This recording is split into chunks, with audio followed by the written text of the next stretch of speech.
Hi guys, welcome back to my channel. 4 things when building a banquet table. Today's table is for the Feast of the 7 Fishes. And before we get started, if you haven't subscribed yet, please subscribe if you enjoy my videos. This will help me out so much. And hit that bell so that you're notified when I upload a new one. Okay, so make sure you watch this whole video because it's fully loaded throughout the whole thing with tips, tricks, and must-haves to make your life easier and have the best looking buffet table ever. Be sure to check out the description. I have links of everything, including this sweater from Amazon. Look, it's so sweet. I mean, you don't have to do it in a little rosette, but I mean, why wouldn't you? It's adorable. Okay, so let's get started.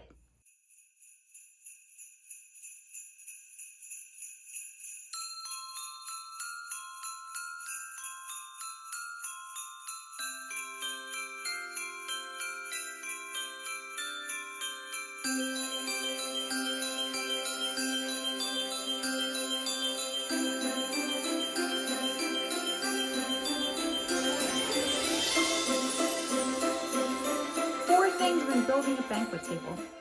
1. Location and size.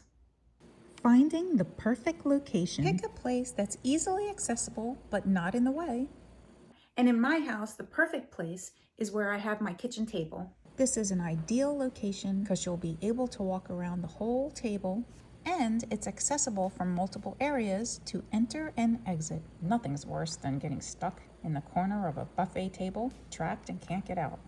But as you can see, my kitchen table won't work as a buffet table. So I move my kitchen table out and put it away and store it safely in the garage. Depending on the size of my event will depend on the size tables that I use.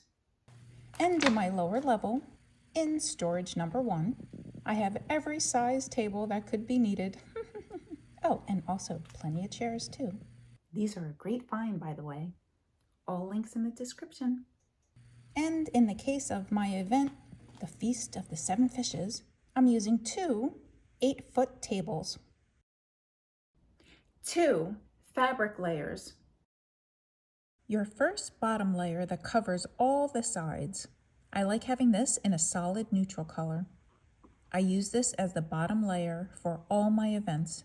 Make sure this goes down to the ground and covers everything. P.S. Underneath is a great place to hide stuff with quick access. My next layer I use is a single piece of fabric that covers the top of both the tables. This is where I start to have fun and pick out a fun color that's associated with my event, but still keeping it solid. Third layer, a table runner or a piece of fabric with a fun print going across the front, draping down the 2 sides. I position this in the location of my grazing board. 3. Decorating. Plastic colored balls, placing them in a pretty design in my 2-foot high clear vase. This adds the height. I'll have links to everything in the description. And then I use these plastic ornaments in my 13-inch high vase. Pretty. And then my next piece, sweet little fancy balls with some glittered little pine cones. Love it. This totally brings some height to the table. I absolutely love my 3-tier tray in sterling silver, topped with a vase. I hot glued together little plastic fancy Christmas balls to make a pretty bouquet, so that it's quick, easy to use, and take off to pack away for next time. And for my dip, I always have a special dip bowl. I always use some kind of sign, picture, or something that's on display. This is what I like to use for Christmas. But I have used this one before that I like too. I always have some kind of basket, and I keep it laying down sideways to have it overflowing with bread, lined with the designed fabric. Here I choose to use the same as my runner. And for my grazing board or charcuterie board, whatever you want to call it, I use different things. And here in my pantry number 2 is where I house all my grazing boards. For Christmas and Thanksgiving, I like using my redwood boards, adding fun dishes and utensils. using chargers to make a great presentation. Back to my lower level in my pantry number 2. I always have plenty of different chargers on hand to choose from. Look and see what you have to add different levels of height. Here, I'll use this, a single tiered stand. If you run into problems with things sliding, I use these rubber liners for everything. In this case, I put it like this to secure it. I cut them, roll them, fold them. They really do come in handy. And if you don't have tiered trays, be creative. You can drape fabric over and cover a box or an upside down pot. You can use anything that's sturdy to give you your desired height. 4. The food section layout. The layout placement of the food should be thought of in terms of sections and stations. When it comes to the main food, I like keeping all the chafing dishes and sternos lined up in the back out of the way. Here we have the 7 fishes. Yay! Guys, you see these trays I have underneath? I love them. I always use them on the bottom. I have plenty on hand at all times. They are a must-have for me. They're the perfect size for chafing dishes with room for your serving utensils, keeping everything clean and neat. And not to mention, I never liked having an open flame so close to the tablecloth fabric. I just feel like using these trays are also a lot safer. All links in the description for you guys. The soup and salad section, I like keeping this area in the back off to the side. When presenting a salad, always double layer.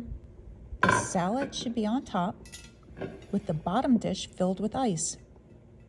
This chills your salad, keeping it fresh, crisp, lasting a lot longer. Having these sections in the back keeps all the fun decorative foods up front and center. So everything looks pretty when you walk in and you first see the table.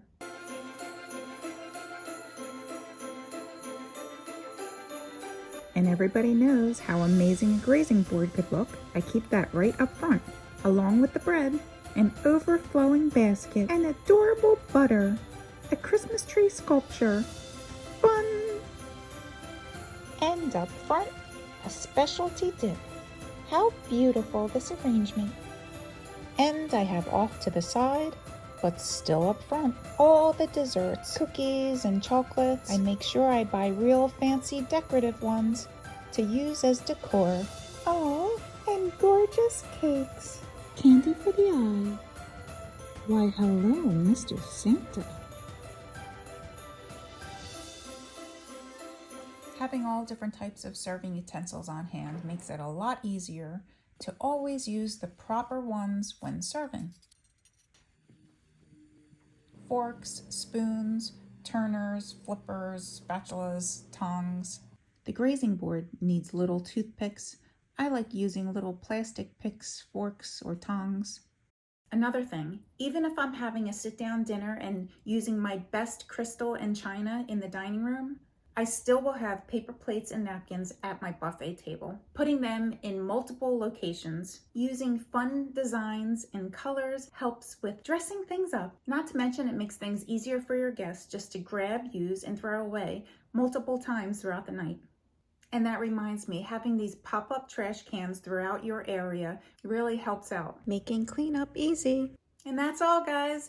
Just remember that when building a banquet table, it's all about the layers, levels, and the best decorating is done with the food itself.